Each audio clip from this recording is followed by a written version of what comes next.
Hello. Hello Bhagat ji सत साहिब जी। और भगत जी कछु बताओ। हाँ जी। हमने कि एक बच्चा चलो होगा आप 20-25 दिन हो गए।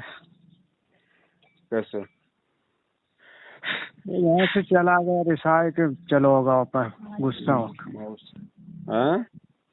गुस्सा हो के चलो होगा 1 महीना से पता ही नहीं है। कहाँ चले गए? पता नहीं कहाँ है वो कहाँ है पता हमने कि आप कछु गुरुजी से करवाओ। गुरुजी क्या करेंगे भगत जी? नहीं आप कछु बने तो बताओ। इसमें क्या बनेगी? चला गया तो आ जाएगा। कोई बच्चा तो है नहीं भगत जी, समझदार है। जब ठोकर लगेगी समझ में आ जाएगी तो वापस आ जाएगा। ये तो परेशानी है घर के सब लोग परेशान है। परेशान क्यों हो रहे हो बताओ? इसमें परेशानी का कौन सा कारण है भगत जी? कोई बच्चा तो है नहीं कि भाई वो कोई मेले में खो गया है। समझदार है। कितनी उम्र थी? 18 साल को। तो 18 साल का कोई बच्चा थोड़ी होता है भगत जी। मेरे तो 18 साल में बच्चे पैदा हो गए थे। नहीं वो तो सही है लेकिन अब घर में परेशानी है भगत जी। हमने कही हम सबसे परेशानी भगत जी जब तक ज्ञान नहीं है तब तक है। हाँ। बाकी कोई परेशानी नहीं है भगत जी। जब ठोकर लगेगी अपने आप मुंह उठा के आ जाएगा। ये समय ऐसा ही होता है ना। आदमी 7वें आसमान पे होता है, उसको लगता है कि मैं सब कुछ कर लूंगा। मेरे को तो माँ बाप ने घर में कैद करके रखा हुआ है। लेकिन जब वो बाहर जाता है ना और जब उसको दुनियादारी का मालूम पड़ता है तो थोड़े दिन में ना मुंह नीचा करके वापस आ जाता है। आप अपने भगवान की भक्ति में ध्यान दो। जाएगा तो जाएगा भगत जी। जब भगवान के बेटा बेटी आज उसके नहीं हो सके, जब गुरुजी के बेटा बेटी उसके नहीं हो सके, आप और हम क्या उम्मीद करें इनसे? तो बात सही आपने है। जन्म दे दिया, पाल दिया, पोस दिया, पढ़ा दिया, लिखा दिया है। अब सारी जिंदगी कोई उनकी गुलामी करने का ठेका ले रखा है क्या हमने? अब बताओ सब पैसे देते खर्चा दिया उनको जुड़वा दिया परमात्मा की भक्ति दिलवाए दई समझाए था जो कछु मांग रहा है दे रहा है लेकिन फिर हम चले जा रहा है। अब कहा हो। अब क्यों उसके लिए टेंशन कर रहे हो? जब एक बात बताओ, आपने सब कुछ इतना उसके लिए किया और जब वो आपका नहीं हो सका, एक छोटी सी बात के ऊपर मान लो वो आपसे नाराज होके घर से निकल गया, बुढ़ापे में क्या उम्मीद करोगे आप उससे कि आपको 2 टाइम की रोटी दे देगा वो? बात तो सही है। भगवान पे विश्वास करो। आपको भक्ति मिल गई परमात्मा की। देखो उस लड़के का अपना संस्कार है भगत जी। हाँ। उस लड़के का अपना संस्कार है, हम उसमें कोई फेरबदल नहीं कर सकते। और ये स्थिति कोई आपके साथ में नहीं है, ये किसी के भी साथ में हो सकती है। हमने ज्ञान को आधार बनाना पड़ेगा। मेरा बड़ा लड़का है, 18-19 साल का है, ठीक है। और जो भी जिम्मेदारियां होती हैं परमात्मा ने सारी निभाई, ठीक है। अभी पिछले 2 महीने से कोई छोटी सी बात को लेके कोई बात नहीं, बात भी उसके हित की, उसके भले की, ठीक है। लेकिन उसको लगा कि भाई मुझे तो जो है मतलब कैद करके रखा हुआ। तो दास ने कहा भैया इस गलतफहमी में बिल्कुल मत रहना, ना मैं कैद हूं ना तू कैद है। मेरी तरफ से तो उसी दिन आजाद हो गया जिस दिन मुझे परमात्मा का ज्ञान मिल गया था। और तेरी मर्जी है, तू कोई बच्चा तो है नहीं, ना कोई नादान तो है नहीं, 18 साल का हो गया, तू खुद सोच सकता है, तू समझ सकता है, तू विचार कर सकता है। बोला मैं तो जयपुर जाऊंगा, मैं मेरा अलग से काम करूंगा कोई कंपनी में। मैं कह तू पाकिस्तान जाता है मेरी तरफ से, मुझे कोई टेंशन नहीं है भैया। तू मैं तेरे भरोसे नहीं हूँ, मैं उस परमपिता परमेश्वर के भरोसे हूँ। ना मैंने तेरे पीछे अपनी कोई उम्मीद बांध रखी, ना मैं बांधूंगा। ऐसी मूर्खता मैं नहीं करूंगा। वो घर से चला गया तो ले जा भैया किराया, मेरे पास तो ये है, इससे ज्यादा कुछ है नहीं, आगे मेरे से कोई उम्मीद करना मत। और अपना जो भी काम धंधा कर, कहीं भी रह। और जब तेरे घुटने टूट जाएं, तुझे लगे कि हाँ भाई यहाँ तो कोई किसी का नहीं है, तो मुंह उठा के अगर आ जाएगा तो 2 टाइम की रोटी परमात्मा फिर तेरे को दिलवा देंगे। उसके बाद भगत जी 2 महीने हो गए, ये दास अपने परमपिता परमेश्वर के चरणों की सौगंध खा के कहता है 2 महीने हो गए ना तो उस लड़के को मैंने आज तक फोन किया, जबकि उसके पास में 25,000 रुपए का फोन भी है। ना मैंने उसको फोन किया ना उसका फोन आया, ठीक है। बाल बच्चे हो सकता है भगतमती उससे बात करती होगी क्योंकि माँ की ममता थोड़ी सी अलग होती है, लेकिन मैंने मेरी भगतमती से भी नहीं पूछा। 2 महीने हो गए, गुरुजी साक्षी हैं, गुरुजी के चरणों की सौगंध खा के कहता हूँ, मैंने मेरी भगतमती से भी नहीं पूछा और ना इसने मेरे को बताया वो कहाँ है, वो किस हाल में है, जी रहा है, मर रहा है, क्या कर रहा है ना। मैंने जयपुर में मैंने किसी भगत से पूछा, जबकि मुझे इतना मालूम है जयपुर में कहाँ होगा, लेकिन मैंने उन भक्तों से भी 2 महीने हो गए कोई बातचीत नहीं करी कि वो लड़का कहाँ है, वो क्या कर रहा है, वो क्या नहीं कर रहा है। हमें कोई मतलब नहीं, और ना मेरे अंदर ऐसी कोई भावना आई कि वो क्या कर रहा होगा। उसका संस्कार उसके साथ में है। गुरुजी ने सत्संगों में पूरा निचोड़ बता दिया भगत जी, और यही वो बातें हैं जो हमें बांध के रखेंगे आने वाले समय में। ध्यान रखना, हमें अगर इस मोह माया में अगर फंसाएंगी तो यही बेटा बेटी हैं। जरूरी नहीं कि बेटा बेटी ने नाम ले लिया तो बिल्कुल वो परमात्मा के हो गए। जब तक वो ज्ञान को नहीं समझेंगे तब तक वो काल की हद में है। वो आपको भी तोड़ने की पूरी कोशिश करेंगे। ये काल भगवान की चाल होती है, आपके बेटा बेटी के माध्यम से आपको फंसाने की वो कोशिश करेगा। भगत जी गुरुजी ने हमें राजा जनक का जो किस्सा सुनाया वो किस लिए सुनाया। राजा जनक जो राजा था और जिसने सीता को बचपन से पाला, ऐसे राजमहलों में रखा, वो तो उसका दुख देख ही नहीं सकता था। और उसने तो अपनी बेटी के अच्छे भविष्य के लिए अयोध्या के राजा दशरथ के बेटे रामचंद्र जी के साथ में उसकी शादी की थी, ये सोच के कि मेरी बेटी सुखी होगी, कभी दुखी नहीं होगी। जब 12 वर्ष का उनको वनवास मिला, 12 वर्ष का या 14 वर्ष का जो भी था, वो जंगल में भटक रही थी।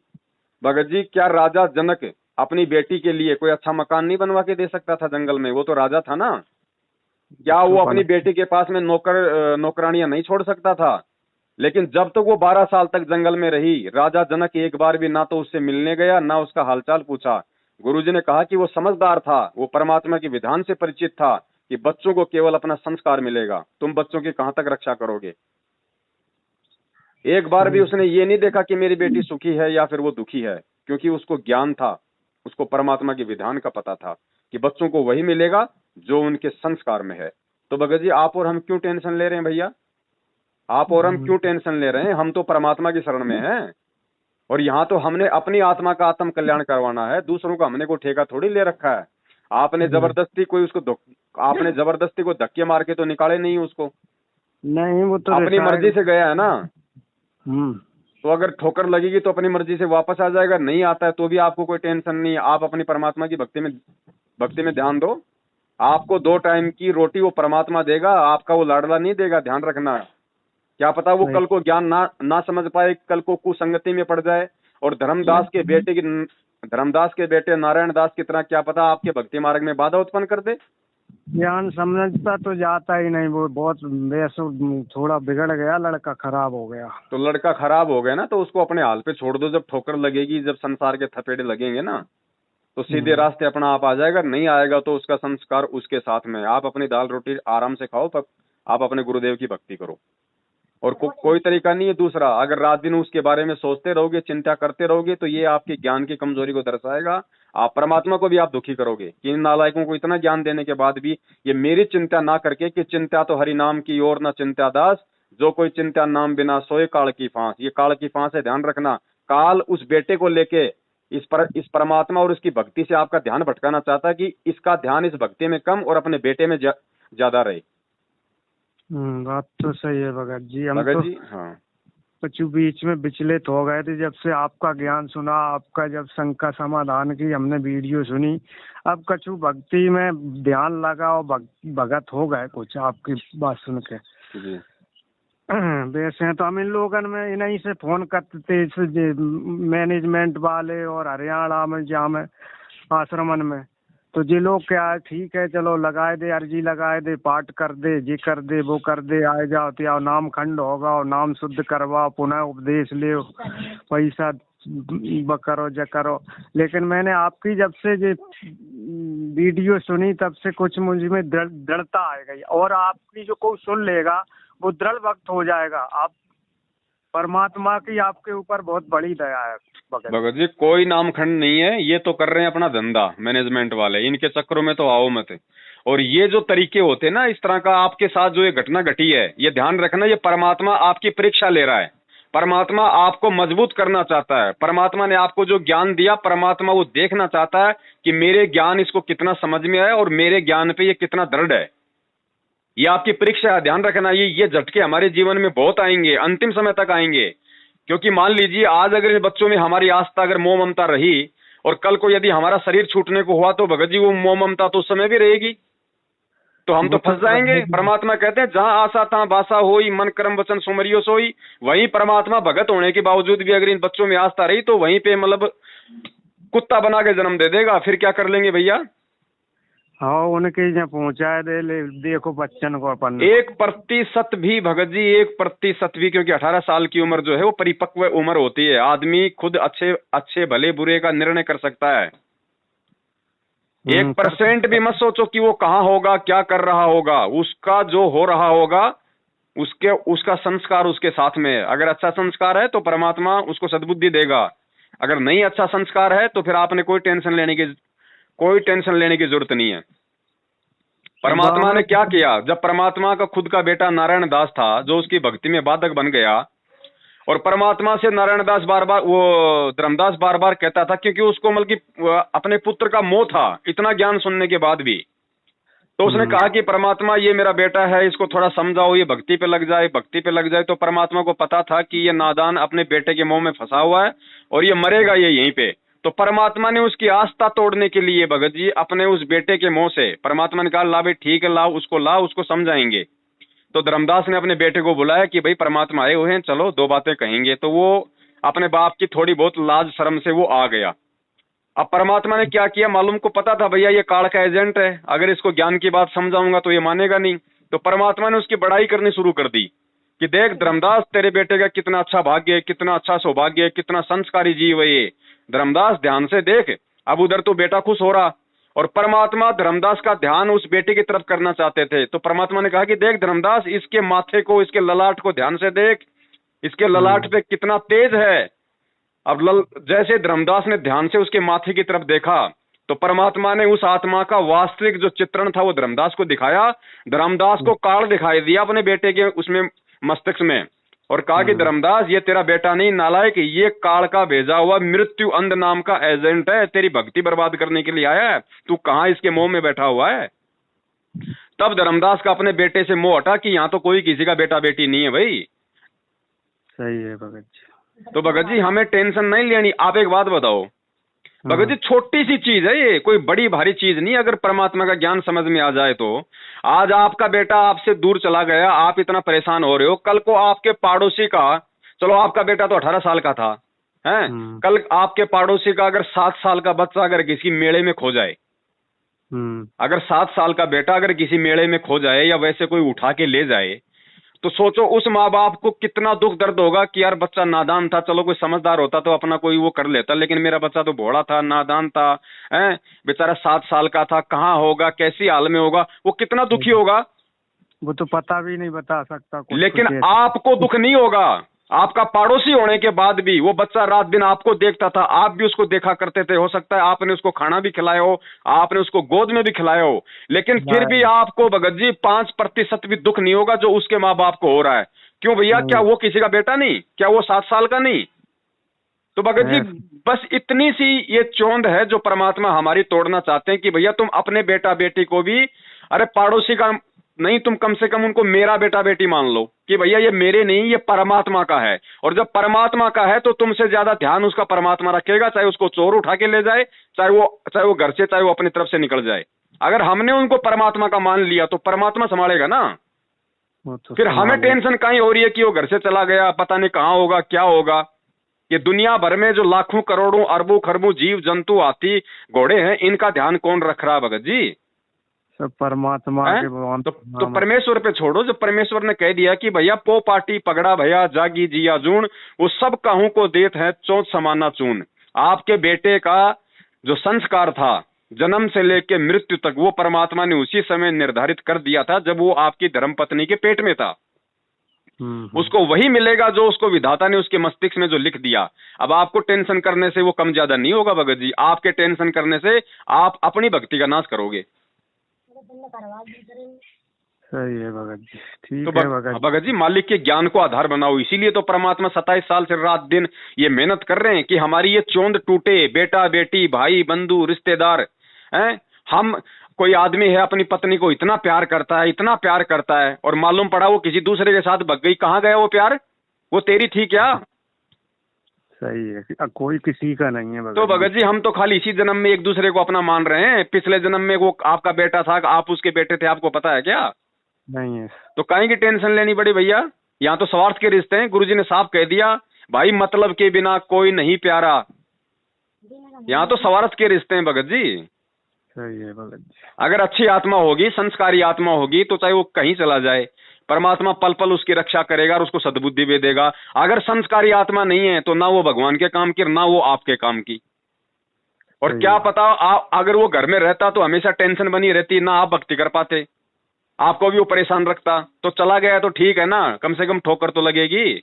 अगर समझदार होगा तो कम से कम ठोकर लगेगी, नहीं समझदार होगा तो भटकता रहेगा। पूरी दुनिया भटक रही है भगत जी, भूकंप आ जाते हैं, दुनिया भर की बीमारियां हो जाती हैं, अकाल पड़ जाते हैं।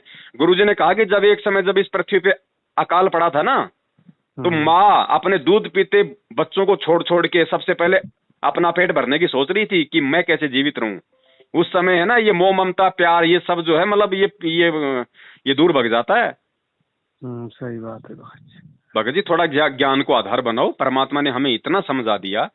अब मान लीजिए क्या पता आपका भगत जी कल ही आपका सतलोक जाने का टाइम आ रहा हो और काल ने आपको ये टेंशन लगा दी, बताओ आप कैसे सतलोक जाओगे? मुझे ये बता दो। परमात्मा लेके जाएगा तो भी नहीं जा पाओगे आप, आपके अंदर वो भाव रहेगा। अब वो भाव रहेगा तो परमात्मा कहाँ ले जाएगा आपको? परमात्मा ने तो जैसे रानी इंद्रमती का उदाहरण दिया, सुपथ सुदर्शन का उदाहरण दिया, मानसरोवर पे ले जाके 21 ब्रह्मांड से बाहर निकाल के परमात्मा ने उनसे पूछा कि रे नालायको, अभी भी तुम्हारे मन में कोई छोटी मोटी कोई आस हो, कोई रिश्तेदार को लेके, बेटा बेटी को लेके, तो बता दो। तो सबने ये कहा कि परमात्मा और तो सब ठीक है मालिक है, वो मेरा पति था ना, वो थोड़ा सा उसने नाम नहीं लिया परमात्मा, आत्मा तो बहुत अच्छी थी वो है। परमात्मा कभी उसको भी आप, अगर आपका कोई संस्कार हो उसका, तो मालिक उसको भी अपनी शरण में लेना। सुपर सुदर्शन ने कहा कि परमात्मा और तो कोई दिक्कत नहीं है, लेकिन जो मेरे माता पिता है ना वो बहुत अच्छे थे, वो खुद भक्ति नहीं करते थे लेकिन मेरे को मना नहीं करते थे। परमात्मा कभी समय मिले तो उनको भी संभाल लेना। अब बताओ वहां जाके भी माँ बाप की ठेकेदारी ले रहे हैं, तो ये काल ऐसे ठगता भगत जी।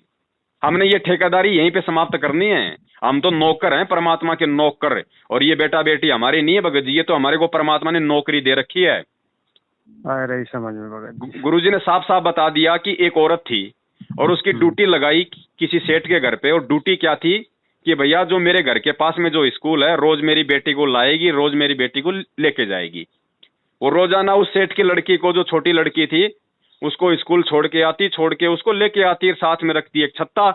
गर्मी का टाइम होता, कोई बरसात होती तो वो उसके ऊपर रखती, ना कि अपने ऊपर, कि भाई सेठ की लड़की है, अगर कुछ हो गया, तबीयत खराब हो गई, सेठ नाराज हो जाएगा। और जिस दिन उसकी नौकरी वहां से हटी, उसके बाद वो लड़की चाहे वो नाली में पड़े, वो लड़की चाहे धूप हो चाहे बरसात हो, उसकी तरफ वो झांक के भी नहीं देखती, ना कभी वो विचार करती है कि वो लड़की गर्मी में मर रही होगी या वो लड़की स्कूल जा रही है कि नहीं जा रही। सोचती है? वो नहीं सोचती ना, क्योंकि उसको पता है कि मैं नौकर थी, मेरी केवल नौकरी थी, मैं इससे ज्यादा मेरा इससे कोई संबंध नहीं था। तो गुरुजी ने यही कहा भगत जी कि भाई ये जो आत्माएं हैं, ये तेरे बेटा बेटी नहीं है नालायक, क्या पता कितनी बार तू इसका बेटा बन गया, ये तेरा बाप बन गया, ये मेरे बेटा बेटी है, मैंने तेरे को ये सेवा दे रखी है, जब तक तेरे भाग्य में है तब तक तू इनको खिला पिला, जब तक ये जवान ना हो जाए, ये समझदार ना हो जाए, सोचने समझने लायक ना हो जाए, तब तक तेरी जिम्मेदारी है इनको खिलाने पिलाने की, उसके बाद तेरी जिम्मेदारी नहीं है इनकी, ये मेरा बेटा बेटी है। तो भगत जी अगर हम परमात्मा का समझेंगे तो टेंशन नहीं होगी, अगर हम अपना समझेंगे तो टेंशन होगी भगत जी। भगत जी आज नेट 2 महीने हो गए भगत जी, आपका लड़का भी आपसे झगड़ के गया, मेरा लड़का भी थोड़ा सा मन मुटाव करके गया। मैंने तो खुद कहा कि भाई साहब मैं तो हाथ जोड़ता हूँ, जितनी जल्दी यहाँ से निकलेगा मेरे लिए भक्ति का उतना अच्छा माहौल बनेगा इस घर में। मैं टेंशन लेके भक्ति नहीं करना चाहता, चाहे तेरी माँ निकले, चाहे तेरा छोटा भाई निकले, कोई भी निकले, मुझे कोई टेंशन नहीं है, मुझे भगवान मिल गया, मुझे केवल सतलोक जाना है, मुझे तुम्हारे पीछे रह के गधा कुत्ता नहीं बनना यहाँ पे। सही बात, सीधी बात है। आज 2 महीने हो गए मैं गुरुजी के चरणों की सौगंध खा के कहता हूँ, क्योंकि मैं भगत जी दूसरे को तभी शिक्षा देता हूँ जब मैं खुद उस शिक्षा पे चलता हूँ। मेरे मन में अगर अपने बेटे के प्रति अगर 1% भी अगर प्यार हो, 1% भी अगर कोई लगाव हो, या मेरे दिल में जरा सी भी कोई ऐसा हो कि परमात्मा, तो परमात्मा इसी समय मेरी सारी भक्ति नष्ट कर दे। मैं ये दावा करता हूँ आपके सामने, 1% भी नहीं है मेरे अंदर, चाहे वो आज मर जाए, 1% ही नहीं होगा मेरे अंदर, क्योंकि मुझे पता है कि मुझे सतलोक जाना भैया। ये पता नहीं कितनी बार मर लिए, कितनी बार ये जी लिए। सही है भगत जी। तो मालिक पे विश्वास रखो भगत जी, अपनी भक्ति पे ध्यान दो, फिर वो आपके सच्चाई पे कोई भगत चल रहा हो भगत जी, ये तो उससे बूट वे में उबा में लगे अपना पेट भर वे में ना। भगत जी देखो, ज्ञान समझ में आने की बात है। अगर सबने नाम ले लिया तो सभी सतलोक नहीं जाएंगे बड़े भाई, ध्यान रखना। और वर्तमान में जिन्होंने नाम ले लिया वो भी सब इसी जन्म में नहीं जाएंगे। इसीलिए परमात्मा ने 1000 साल का समय रखा है कि जन्म लेते रहेंगे, नरक भोगते रहेंगे, माँ के पेट में जन्म लेते रहेंगे। जब समझ में आएगी तभी लेके जाएगा परमात्मा। जब तक आत्मा खुद की चेतना नहीं होगी आत्मा में, तब तक परमात्मा सतलोक नहीं ले जाएगा। भगत जी ध्यान रखना, हम सतलोक से यहाँ आए थे, हमें भगवान ने धक्के नहीं मारे। सतलोक से हम अपनी मर्जी से आए थे, काल पे आस्था करके। और जब तक हम अपनी मर्जी से भगवान पे आस्था करके सतलोक जाने के लिए तैयार नहीं होंगे, भगवान नहीं लेके जाएगा। सही है भगत जी। हम जब काल के साथ यहाँ आए तो हमने पीछे हमने सोचा था कि यहाँ मेरा जो बेटा है, मेरी जो बेटी है, मेरी जो पत्नी है, इनका क्या होगा। हम इतने आसक्त हो गए हम इसके ऊपर, हमने वहां अपने परिवार की भी टेंशन नहीं ली। तो इतनी टेंशन जब हमने उस परमात्मा और सतलोक के लेके यहाँ हो जाएगी कि ये परिवार, ये बेटा बेटी मेरे नहीं है, परमात्मा के, मालिक संभालेगा इनको, मेरा तो दाव लग गया, मुझे तो सतलोक जाना है, तब हम सतलोक जाएंगे भगत जी। सही है भगत जी, सही है। इससे ज्यादा नहीं भगत जी कुछ भी। ये काल बहुत भयंकर चाल चलेगा, ध्यान रखना। कल को आपका सतलोक जाने का टाइम आ गया, आप सोचोगे भाई कोई दिक्कत नहीं, मुझे कोई टेंशन नहीं, मुझे किसी प्रकार की कोई मोह ममता नहीं। हो सकता है आपका 7 साल का, आपका 2 साल का छोटा सा आपका पोता, उसको क्या पता आपके सतलोक जाने से एक दिन पहले कोई चोर उठा ले जाए। अब भगत जी आप तो मर गए, आप तो टेंशन में, बताओ आप तो नहीं जा पाओगे सतलोक अगर ज्ञान नहीं है तो। सही है। चाहे उसी समय भगत जी कुछ भी हो जाए, चाहे 2 साल के बच्चे को कोई चोर उठा के ले जाए, चाहे 20 साल का बच्चा आपकी आंखों के सामने मर जाए, आपका टारगेट केवल सतलोक होना चाहिए कि भैया ये 2 साल का क्या मरा है। मैं तो असंख्य बार गुरुजी ने बताया कि जो महावीर जैन था वो 60,000 बार वो तो माँ के गर्भ में मर लिया, 2 साल की तो बात ही दूर है। और मेरा कितनी बार पता नहीं माँ के गर्भ में मेरी जो है मृत्यु हुई होगी। तो ये तो संस्कार है ना कि पिछले जन्म में उस आत्मा ने क्या अच्छे बुरे कर्म किए थे, उस आधार से चाहे वो 2 साल का मरे चाहे 20 साल का मरे, वो उसको संस्कार मिल रहा है उसका। सही है। और परमात्मा जो करता है वो अच्छा ही करता है, ये सोच के भगत जी हमने आस्था नहीं रखनी इनमें बिल्कुल भी। सिर्फ सेवा करनी है उस परमात्मा के बच्चे समझ के, बाकी इनमें कोई मोह ममता नहीं रखनी कि ये मेरा अच्छा करेंगे या मैं इनका अच्छा कर दूंगा, कि मैं या फिर मैं इनके भरोसे हूं। यहाँ कोई किसी के भरोसे नहीं है। गुरुजी ने कहा कि जिन बच्चों के माता पिता मर जाते हैं ना, वो बच्चे भी हमने ऐसे देखे जिनके माँ बाप हैं उनसे भी लाख गुना अच्छे रहे वो, क्योंकि वहां बच्चों को अपना संस्कार मिलता है भगत जी। सही है, वो तो परमात्मा रक्षा करता है सबकी। तो टेंशन मत करो भगत जी, आराम से खाना खाओ, 3 टाइम परमात्मा की आरती करो, अपना मंत्र जाप करो, अपना काम धंधा करो, बाकी मालिक पे छोड़ दो। टेंशन मत करो भगत जी बिल्कुल भी। तब परमात्मा हमसे प्रसन्न होगा कि हाँ वास्तव में मेरे बच्चे मेरे ज्ञान से चल रहे हैं। ठीक है भगत जी, समझ में आया। आज परमात्मा हमें यही तो दिखा रहा है भगत जी। परमात्मा एक आम व्यक्ति की भूमिका में, एक आम भगत जी वो बाप का भी रोल कर रहा है, वो एक बेटे का भी रोल कर रहा है, वो एक पति का भी रोल कर रहा है, और वो एक गुरु का भी रोल कर रहा है, और भगवान तो वो है ही। अब आज गुरु जी 7 साल से जेल में बैठे हैं, अब पीछे से उनके बच्चे कौन पाल रहा है? परमात्मा की। कौन पाल रहा है बताओ? तो ये परमात्मा दिखा रहे हैं ना हमारे को कि भैया मैं तो जेल में बैठ गया, अगर मैं ठेकेदार होता कि मेरे बच्चे मेरे पीछे हैं, मेरे बिना क्या खाएंगे, कैसे उनका गुजारा होगा, तो बताओ 7 साल से मैं तो जेल में बैठा हूं, अब मेरे बच्चों को कौन खिला रहा है? जबकि वो नालायक तो ऐश कर रहे हैं करोड़ों में संगत को ठग ठग के। हमारे एक भगत जी हैं, वो बता रहे थे कि हम सार नाम लेने को गए तो पहले उनने सीधी पे बताओ, जब समझ में नहीं आओ तो मुँह खादी बताओ कि ऐसे जाप करो। वो तो ऐसे सार नाम दे रहा है, घर ही याद कर हमें भंवर मच्छ ने ऐसा खाया कि मैं पीने पड़ गया, मरने से बचा। बोलो भगत जी इस सार नाम से जो सतलोक आश्रम मैनेजमेंट हरियाणा दे रहा है डीवीडी वाले सार नाम से, इससे अच्छा तो मैं ये कहता हूँ अगर किसी दुकानदार से आलू टमाटर लाओगे तो कम से कम घर में सब्जी बनेगी, पेट तो भरेगा, उससे तो कुछ नहीं होना। जय के ऊपर से ये सार नाम के ऊपर अपाऊ घमंड करें बैठे कि हम तो सार नाम ही है। ये परमात्मा दिखा रहे हैं भगत जी, ये परमात्मा की तरफ से ये परीक्षा थी कि नालायकों फिर मैं यहाँ धरती पे क्या बकरी चराने आया हूँ? अगर सारनाम भी तुम अगर इन काल के एजेंटों से ले रहे हो तो मैं क्या धरती पे फिर भेड़ बकरियां चराने के लिए आया हूँ? फिर मेरा काम क्या है फिर यहाँ पे? वही तो कह रहा है इन्हें तो शिवन को बांट रहा है। तुम इतना इंतजार नहीं कर सकते? तुम्हें इतना विश्वास नहीं कि पता नहीं गुरुजी जेल से आएंगे कि नहीं आएंगे, सार नाम तो ले लो, ऐसे सतलोक जाओगे क्या?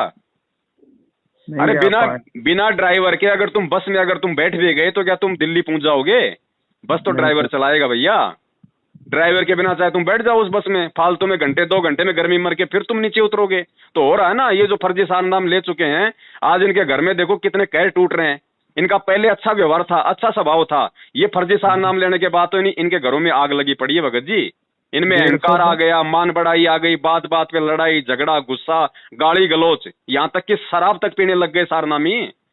शराब तक जी राजगढ़ में तो इतना बड़ा केस कर दिया कि कोई सोच भी, जगत वाले भी नहीं सोच सकते। बिल्कुल, उस बहन का बलात्कार किया भगत जी 8 दिन तक वहां पे नामदान केंद्र पे।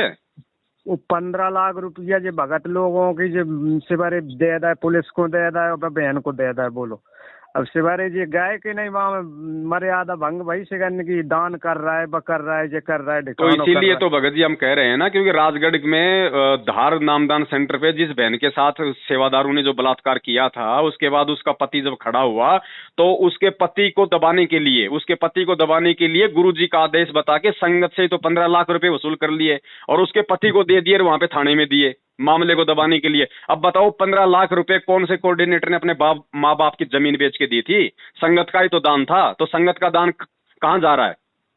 संगत का दान फालतू यही जा रहा है। कोई 30 लाख की गाड़ी में घूम रहा है, कोई 40 लाख की, और पैस कर रहा है। हमारे नहीं जाते कि रमेली करवाए हुए को जा सिगरो पैसा लेके जेब में धरो बांध के अपने घरे चले गए। और 102 अब बहुत तो देखो परमात्मा ये ऐसे समय में परमात्मा कौन की रक्षा कर रहे हैं? इनकी कर रहा है। 200 लोग मर गए जी, बड़े बड़े कोऑर्डिनेटर। भगत जी 200 क्या, आने वाले समय में आप देख लेना, अभी 2-2.5 साल में क्या कहर टूटेंगे इन लोगों के ऊपर। अपने संगत वाले परमात्मा से आप लोग इनके जाल से बाहर निकल गए, ये आपका सौभाग्य है। परमात्मा को दंडवत करके लाख लाख शुक्र मनाओ कि परमात्मा ने कैसे इन काले एजेंटों से आप लोगों का छुटकारा करवा दिया। आप लोगों की ये समझ में आ गई। पहले तो सुनने ही नहीं दे रहे थे कि नहीं वो तो गुरुद्रोही है, उनकी के सुनोगे तो तुम तो गुरुद्रोही हो जाओगे और तुम ऊपर काल कोई छाया हो गई, तुम्हारे सर पे काल आ गया। अब हमने जब आपकी वीडियो सुनी, अब हम बहुत दिन से 5-6 महीने से ही सुनी और 5-6 महीने से अलग हो गए। सत्सेवकों की हम लोगों ने बहु करी, जैसे सत्संग हुआ, चर्चा भाई, सत्संग तो नहीं भाव, तो सब में बताइए एक दूसरे इनके ऐसे ऐसे सच्चाई बताइए। किताब हुए सिर्फ कछु आपको वीडियो सुनो, आप दूसरे इनको बताओ। कछु लोग हमने 10-5 तो जोड़ लाया अपने संग जो हमारे खास आते, उन्हें सच्चाई बताए। लेकिन और लोग से कछु कहो तो वो कहते हैं अरे तुम तो फालतू के, तुम्हारे ऊपर तो काल का साया है। तो हमने कहा आप ये बताइए गुरुद्रोही कौन होता है? कि वो पवन और संजय तो दोनों गुरुद्रोही है। भैया अच्छा है, तुम लोग अपना बचाव रखो, हमारे टेंशन में मत लो। और आप तब से भगत जी बड़े भाई, जब से आपका वीडियो सुना मुझे कुछ समझ में आई, कुछ सच्चाई आई, उस दिन से मैं परेशान नहीं हूँ। बिल्कुल काम धंधा हर चीज, घर में सब कुछ शांति है। भगत जी सीधी सी बात है, हमारा मकसद है कि इन आत्माओं को, हमारे भाई बहनों को सच्चाई से परिचित करवा के परमेश्वर की मर्यादा तोड़वाने से बचाया जाए। और जब मर्यादा नहीं टूटेगी, हमें सच्चाई का पता हो जाएगा, तो सच्चाई का पता होगा तो हमारा एक तो भक्ति में मन लगेगा, गुरु पे हमारा विश्वास बढ़ेगा, और मर्यादा नहीं टूटेगी तो परमात्मा तो लाभ देगा ही, उसका तो विधान है। आपको जब तक आत्मिक शांति नहीं मिलेगी इस भक्ति से, जब तक आप मतलब शंकाओं में घिरे रहोगे, आप कैसे भक्ति करोगे? आप शंका में कहाँ भक्ति होती? मन इधर उधर घूमता रहेगा। ये काल का एजेंट है, ये तो पल पल भर में बदलता है, इसका क्या ठिकाना है? तो भगत जी बिल्कुल टेंशन मत लो। आप सोच के देखो, जब आपकी 20 या 18 साल की उम्र थी तो आप भी यही सोचा करते थे कि भैया मैं सब कुछ कर सकता हूँ, मुझे पूरी दुनियादारी का ज्ञान है।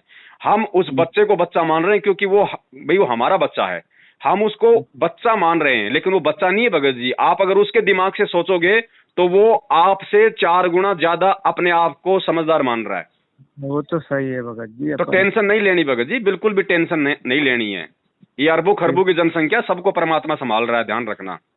सही है भगत। जिसका जैसा संस्कार है उसको परमात्मा दे रहा है। अरे नरेंद्र मोदी जैसे चाय बेचने वाले को देश का प्रधानमंत्री बना दिया, सही बात। तो क्या वो भगवान नहीं संभाल रहा है क्या? जिसका जैसा संस्कार है। और आपका बच्चा तो भगत जी इतने दिनों से आरती भी सुन रहा है, सत्संग भी सुन रहा होगा, कुछ नाम लिया तो मंत्र भी कर रहा होगा, उसके पास तो बतेरा भक्ति धन है। उसके बलबूते पे तो परमात्मा चाहे वो कितने कुकर्म करे, उसको फिर भी बहुत अच्छा जीवन मतलब जीवन दे देगा।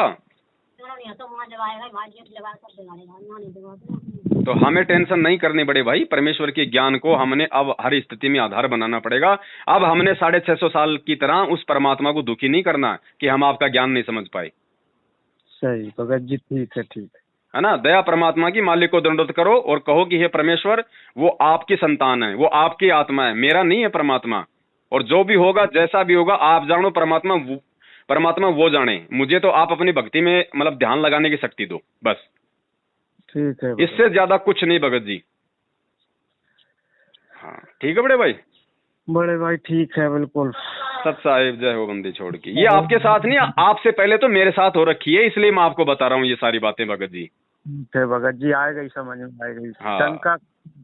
अगर मैं 1% भी, अगर थोड़ी बहुत भी अगर मुझे टेंशन होती तो भगत जी मैं आपको ये बातें मैं आपको मतलब बोलने का अधिकारी नहीं हूँ। लेकिन सबसे पहले उस मालिक को पता है कि ऐसे ऐसे संगत में एक संदेशा और जाएगा, और उस संदेशे के लिए उस परमात्मा ने सबसे पहले मेरे को तैयार किया। ये घटना पहले मेरे साथ उस परमात्मा ने घटाई। तभी तो भगत जी लोगों का ये इन चीजों का मालूम पड़ेगा। ये बेटा बेटी के पीछे, धन संपत्ति के पीछे तो काल हमारे को लूटता है, और है क्या यहाँ पे, और हमारा है क्या यहाँ पे, बताओ। कुछ नहीं। ये दो चार ही तो ऐसी चीजें हैं जो अंतिम समय में हमारे को यहाँ पे मतलब रोक लेती हैं। ममता, मोह, नाते, रिश्ते, धन संपत्ति, यही है और का। तो भैया इनको तोड़ना पड़ेगा, इनको टूटे बिना काम नहीं चलेगा। गुरुजी कहते हैं तन मन धन सब मेरा। जैसे मालिक ने सत्संग में कहा कि तुम तो खाली फॉर्मेलिटी करते हो, तुम तो खाली बस लेके वो अपने हाथ में धूप बत्ती, जैसे हम पहले कहते थे, हे प्रभु तन मन धन सब तेरा, तेरा तुझको अर्पण क्या लागे मेरा। तो परमात्मा कहते हैं ये तो भाई तुम्हारी नौटंकी है। फिर मालिक ने बताया कि तन मन धन सब मेरा, कि ये तो मेरा ही है, ये तो तू जबरदस्ती अपना मान रहा है। तन मन धन सब मेरा, और नालायक जब मेरा मुझको देगा तो कालजा पाटेगा तेरा। सही। जब ये देने का समय आएगा ना तो तेरा कालजा फटेगा तेरा। तो देगा वही भगत जी जो ज्ञान आधारी होगा, जिसको मालूम होगा इस बात का कि ये तन मन धन, ये बेटा बेटी भाई बंधु प्रॉपर्टी, ये पूरा 21 ब्रह्मांड उस परमात्मा से इस काल भगवान ने भीख में लिया है। ये सब कुछ उस मालिक का है। ये बच्चे जो आज जो ये पैदा हुए हैं, मैं जो हुआ हूं पैदा, ये परमात्मा ने इसको जो 5 तत्व और 3 गुण दिए ना, ये सब उसके कारण है। तो यहाँ ना तो इस काल भगवान का कुछ है, ना भगत जी आप और हमारा यहाँ कुछ है, सब कुछ उस परमात्मा का है, और अंत में परमात्मा के पास ही जाएगा। भगत जी वो लड़का कहाँ है? बनोरा होते को लड़की को लेके गया किसी को। भगत जी वो कुछ भी ले गया हो, मेरा आपको इतनी देर से समझाने का यही मकसद था। चाहे वो किसी लड़की को लेके भगा हो, चाहे वो खुद अकेला भगा हो, चाहे वो कुछ भी किया हो उसने, आप उसकी तरफ से निश्चिंत हो जाओ। बिल्कुल भी गलती आपने नहीं करी है, ध्यान रखना। गलती तो वो बच्चे ने करी है। तो गलती बच्चे ने करी है ना, तो उसको भुगतना है या नहीं भुगतना है वो परमात्मा जाने और वो बच्चा जाने। भगत जी आप अपनी भक्ति पे ध्यान दो। ठीक है। अगर घर में वापस आ जाए तो बोल देना भैया अगर इस घर में अगर रहना है तेरे को, क्योंकि तू गलती कर चुका है, तू ये साबित कर चुका है कि मैं अपने माँ बाप को कोई तवज्जो, कोई इज्जत अपने गुरु को मैं नहीं देता। अगर तू इस घर में वापस आया है और इस घर में अगर तुझे रहना है तो अब तुझे उस परमात्मा की मर्यादाओं के अनुसार रहना पड़ेगा, वरना इसी समय जा सकता है। तेरा हमारे से कोई रिश्ता नहीं है। सीधा टाइट कर देना। ये बच्चे हमारे सिर पे भगत जी उस समय चढ़ते हैं जब हम इनको जबरदस्ती अपने सिर पे बैठाते हैं। इनकी नाजायज जो फरमाइश होती है उनको हम जबरदस्ती अपनाते हैं। ठीक है भगत जी, ठीक। बोला भैया 4 दिन किसी रिश्तेदार के पास जाके आ, तेरे को मालूम पड़ जाएगा 2 टाइम का खाना कैसे खाया जाता है। तू यहाँ पे जब मर्जी है रसोई में घुस जाता है, मम्मी पराठे बना दे, मम्मी हलवा बना दे। रिश्तेदार के वहां जाके बोलना वहां पे दिन में 4 बार खाना खाओ वहां, और बोल कि मेरे को हलवा बना दे। 2 दिन बनाएंगे, 3 दिन बनाएंगे, चौथे दिन कह देंगे निकल यहाँ से, तेरे बाप ने यहाँ पे देसी घी ला के रखा हुआ है क्या, हलवा बना दे। सही बात, सही है भगत जी। तो भगत जी हमें टेंशन नहीं लेनी है बिल्कुल भी। अब मालिक के ज्ञान को आधार बनाओ, परमात्मा को दुखी मत करो, ध्यान रखो अब। ठीक है भगत जी। हाँ सत साहिब जय हो बंदी छोड़ के। साहिब जय हो बंदी छोड़।